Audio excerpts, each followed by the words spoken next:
Have you ever walked out of a board exam and thought, damn, that was rough. Maybe I'm not a good doctor. I need you to hear this, okay?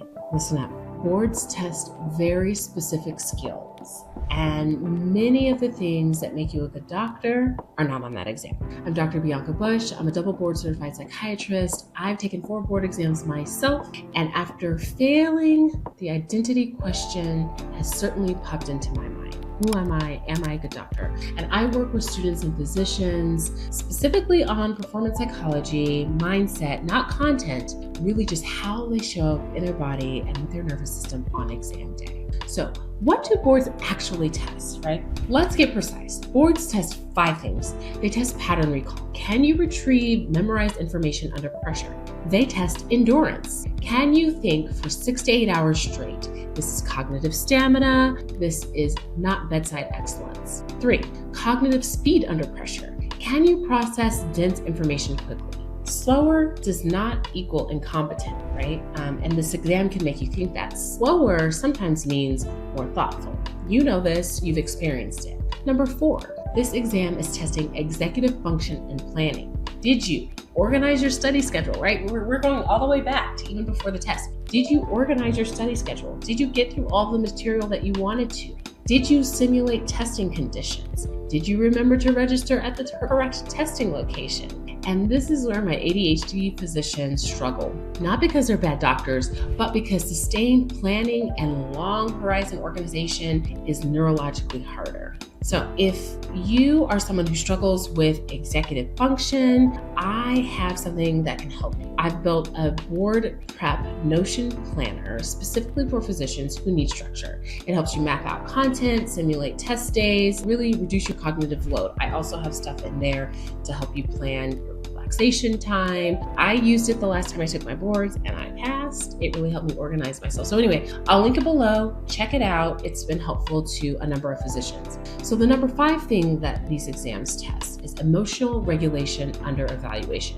Can you stay calm while being judged, while someone is tapping their toes beside you, while someone is sniffling loudly, right? This is a nervous system skill. This is not about you being a good or bad physician. So notice what I didn't say, right? Boards do not test bedside manner, ethical reasoning, pattern recognition over years of practice, team collaboration, emotional intelligence, compassion, insurance, and pharmacy navigation. You're probably a master at that. That's not on the test. Does not test the ability to observe and integrate the social determinants of health into your clinical decision making, right? It's complex. The test is not testing this. Your patients experience you in these dimensions, but the exam does not, right? No patient has ever said, gosh, I wish my doctor had slightly faster recall on rare enzyme deficiencies. Like, nobody is saying. The real world requires that you know about the enzyme deficiencies,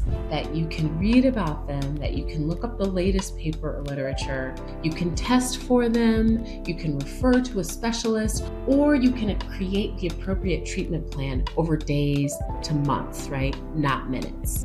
That's the real world, not the exam. So if you're someone who worries or is anxious, you can feel like a bad or unprepared doctor. And this is just because it's probably your nature. Maybe you get blocked during morning rounds or on exams. And here's what's really happening. We know that the amygdala is getting activated. The amygdala detects threat. And so boards signify threat. This is your reputation at risk. There's a financial risk, right? You've got to pay for the exam, you have to pay for prep materials. There's identity risk. Who are you? Are you going to be a specialist, or are you going to end up being a generalist because you can't pass this test? We know that when the amygdala is activated, cortisol rises, working memory decreases. And so that means you know the answer, you just can't get to it. You can't retrieve it. And that's called stress-induced retrieval blocking, not incompetence. Blocking does not equal stupidity or lack of knowledge. It's just neuroscience, it's neurobiology. But here's the real danger of this happening.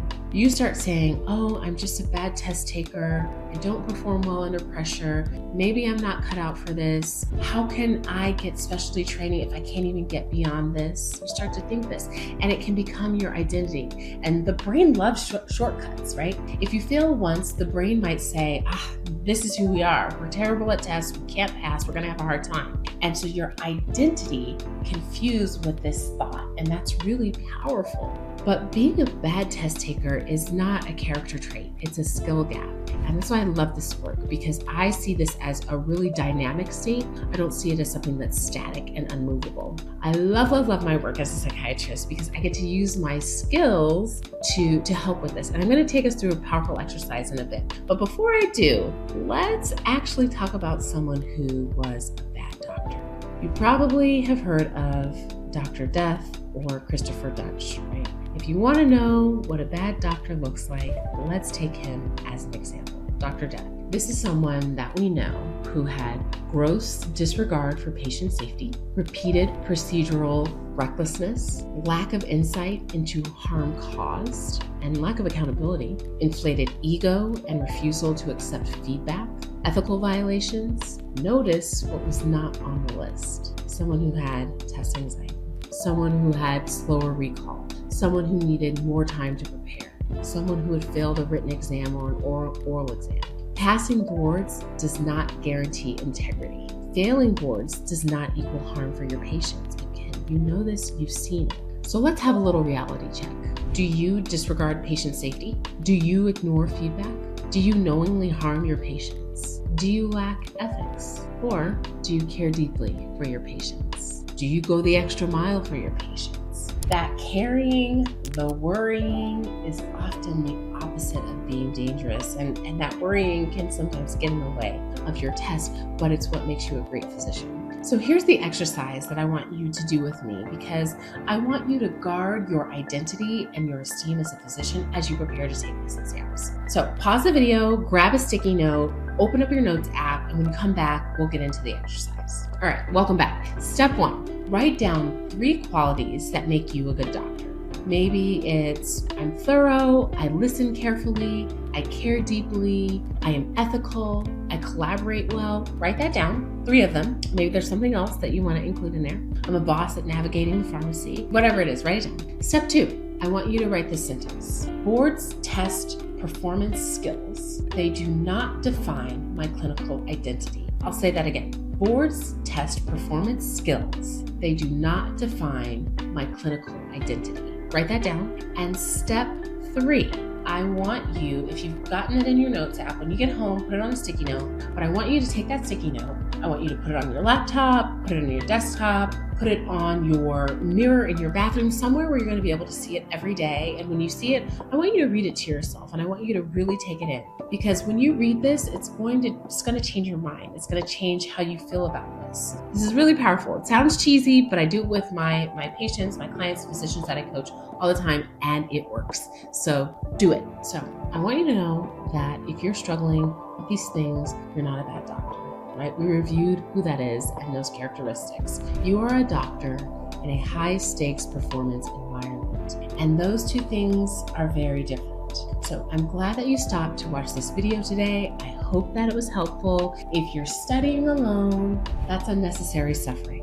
I run a free physician board prep community with weekly accountability, encouragement, and there's an anonymous option available so that you don't have to internalize and prepare for this alone. As always, I am cheering you on. I will be here with more encouragement, more videos to help you as you're preparing. So subscribe, follow, share if there's someone that you know that needs this, and I will see you in the next video.